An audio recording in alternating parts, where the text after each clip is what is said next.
প্রশ্ন হলো কোরবানি কি? কোরবানি এটি উর্দুতে ব্যবহার হয়ে থাকে ত্যাগের অর্থে। কোরবানি করা, যে কোনো কাজের জন্য কোরবানি করা মানে কি করা? ত্যাগ করা। এই পশু কোরবানিকে কোরবানি বলা হয় এই জন্য যে এই কোরবানিটাও আসলে মূলত কি? ত্যাগেরই শিক্ষা বহন করছে। ইব্রাহিম আলাইহিস সালামের ত্যাগের স্বাক্ষর এই পশু কোরবানি। এর মাধ্যমে ইব্রাহিম আলাইহিস সালাম যে আল্লাহর জন্য বিশাল বড় ত্যাগ করেছিলেন, আল্লাহর কথাকে মানতে গিয়ে নিজের জীবনের সবচেয়ে বড় পরীক্ষার সম্মুখীন হয়েছিলেন এবং তিনি ত্যাগ করে পরীক্ষা উত্তীর্ণ হয়েছেন। এই কোরবানি যেহেতু তার স্বাক্ষর, সেই জন্য ওই আমাদের সমাজে উর্দুতে সচরাচর যে কোরবানি এই শব্দটি ব্যবহার হয় সেটাই প্রচলিত আছে, অর্থাৎ ত্যাগ করা, কোরবানি। আর আরবিতেও কোরবান শব্দটি আছে, যেটা কোরআনে আল্লাহ তাআলা ব্যবহার করেছেন।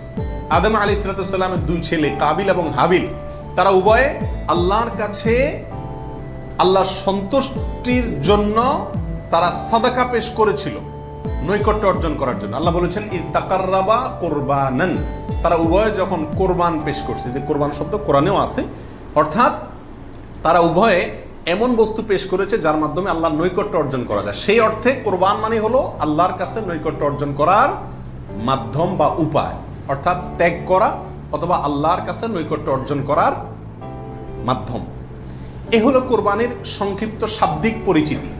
আর ইসলামী শরিয়াতে কোরবানি বলা হয় জিলহজের 10 তারিখে এবং তার পরবর্তী যে দিনগুলোতে কোরবানি করা যায় সেই দিনগুলোর ভেতরে কোনো পশু, অনুমোদিত পশু যেগুলো জবাই করলে সওয়াব হয় দিনগুলোতে, সেগুলোকে আল্লাহকে সন্তুষ্ট করার উদ্দেশ্যে জবাই করার নাম হলো কোরবানি। এ হলো ইসলামী শরিয়ার পরিভাষায় কোরবানির মোটামুটি একটি সংজ্ঞা। দ্বিতীয় প্রশ্নে চলে যাই আমরা, কখন কিভাবে কোরবানি শুরু হয়েছিল? এই কোরবানি শুরু হয়েছিল সর্বপ্রথম ইব্রাহিম আলাইহিস সালামের মাধ্যমে।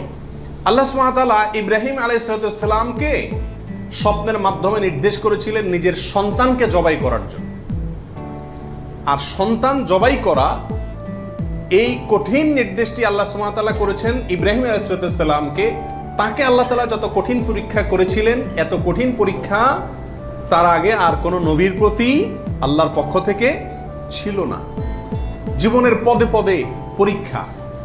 পরিবার সহ রেখে আসো মক্কায়, কেউ নাই সেখানে, কোনো আবাদি নাই, পাহাড়ি এলাকা, ছোট দুধের বাচ্চা সহকারে নিজের স্ত্রীকে রেখে চলে আসো। বাহ্যিকভাবে অযৌক্তিক নির্দেশ আল্লাহ সুবহানাহু ওয়া তাআলা, সেটাও তিনি মেনেছেন এবং পরীক্ষা পাশ করেছেন। আল্লাহ বলেছেন ওয়াইদ ইবতালা ইব্রাহিম রাব্বুহু বিকালিমাতিন ফাআতাম্মাহুন, প্রতিটা পরীক্ষা তিনি কি করেছেন?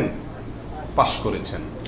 তো কোরবানির প্রেক্ষাপট হলো সংক্ষেপে এই অল্প কথায়, আল্লাহ সুবহানাহু ওয়া তাআলা ইব্রাহিম আলাইহিস সালামকে তার নিজের সন্তানকে আল্লাহর সন্তুষ্টির উদ্দেশ্যে জবাই করার জন্য, কোরবানি করার জন্য নির্দেশ করেছেন।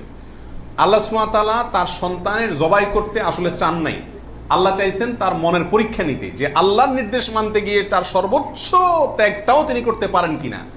তিনি আলহামদুলিল্লাহ পরীক্ষায় পাশ করেছেন। তিনি রাজি হয়েছেন, গেছেন, ছেলেও পাশ করছে, মায়েও পাশ করছে। ছেলের মাও রাজি, ছেলেও রাজি, বাপও রাজি। তো আল্লাহ সুবহানাহু ওয়া তাআলা গোটা পরিবারেরই পরীক্ষা নিয়েছেন বলা যেতে পারে, এবং সবাই পরীক্ষা কি করছে? পাশ করছে। জবাই করতে গেছেন, আল্লাহ সুবহানাহু ওয়া তাআলা ছেলে তো জবাই হতে দিবেন না, এটা তো ছিল একটা পরীক্ষা মাত্র।